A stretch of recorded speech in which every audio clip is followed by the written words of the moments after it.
Hello everyone, my name is Ajmer Deen and welcome to my channel Analyze with Ajmer Deen. Today 27th November 2020 and it was an examination of CA Final Law for new and old course. Before making this video, I took a small poll asking how was the examination, and in new course 67% candidates found easy, 25% candidate found average and 8% candidates found it tough. So it means this paper was somewhere between easy to average. And coming to the CA final old exam paper, so in the old course easy was only found by the 11% candidates, average 44%, and tough marked by 44%. So it means the exam paper for old course was somewhere between average to tough. Um Next point is I have given the suggested answer for old course exam paper on my blog. It is already uploaded there, so you may can visit the blog. The link is given into the description box directly, and you can go and just check it out. How are the suggested answers, and you may can also add up that any point if I have skipped and any point which I have mentioned there wrong. So just let me know, I will correct it as per necessary requirements. And for the new course suggested answers, it will also get uploaded soon, maybe by tomorrow afternoon. And coming to the this paper, I have the old course exam paper with me right now. So first A was related to section 123(1) and rule number 3, declaration of dividend in case of inadequate profit. 1B1 was related to the consolidated when to consolidate the financial statement in case of wholly owned subsidiary and joint venture. The catch was there, the venture was mentioned here.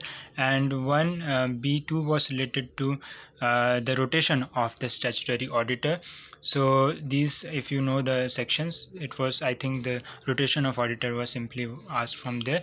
Individual, and there can be a confusion between individual and firm. So in my opinion, if he is an individual but nothing else is mentioned here, Ranjan and company is mentioned here, so I can assume that it is a name of firm.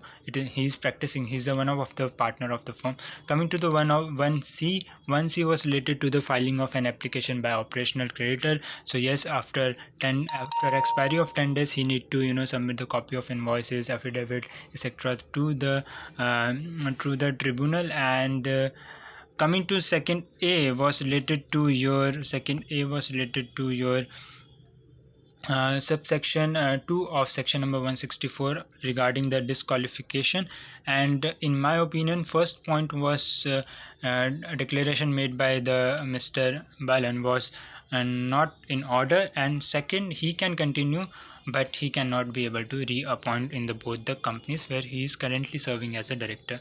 B2 was related to the whether financial creditor related party of the related party can come and represent. So in my opinion, no, he do not have any right to represent and participate or in vote in meeting of committee of creditors. And first point was relatively related to your number of operational creditor. When a number of operational creditor is less than 18, the committee shall include all the such operational creditors. And 2C1 was related to section 11C, and 2C2 was related to your section number 11D, direct cases from the sections of the act, SEBI Act 1992.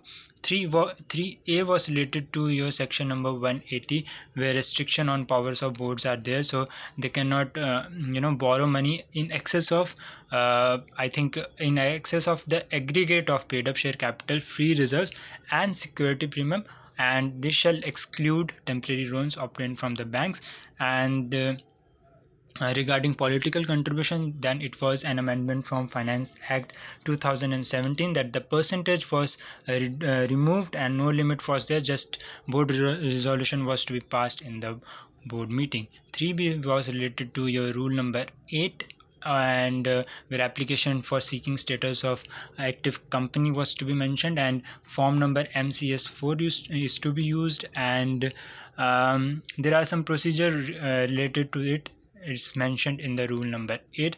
And 3C1 was related to the scheduled offenses, and part A, B, C are the scheduled offenses. Out of the 3C2 was related to right to appeal against refusal of stock exchange to list the securities of the public company where recognized stock exchange exercise their law and refuse to list the company. Then within 15 days from the date of the refusal is given, then they can apply for the same to the central government. And in next case, 4th A was related to your okay, 4th A was, I think, a trick question where they have asked that application is done to the central government. Of course, normally no members can not directly go to the central government. For tribunal, yes, there are some limits given, but not for the central government. So in that case, they need to pass an SR and then they can go to the central government. Otherwise, they cannot go in general and give their application. So in my opinion, this was a trick question for 4 marks, and where you may can confuse it with the tribunal.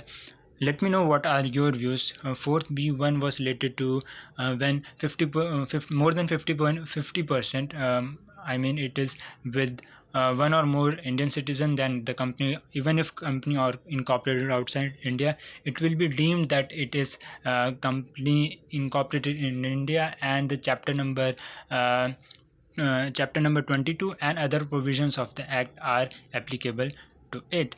4B2 was related to your offer of Indian depository receipt, section number I think 390. Then coming to 4C1, proviso, exceptions and saving clause.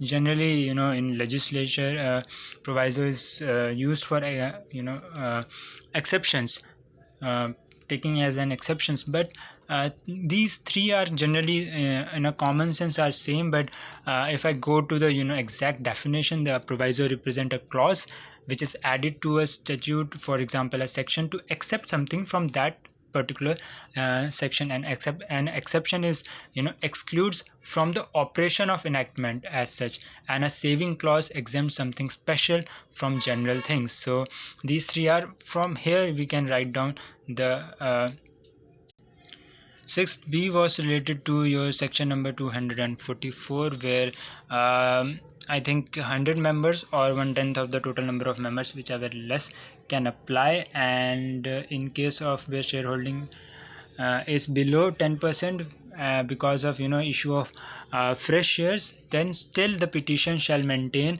and petitioner member shall be entitled to relief.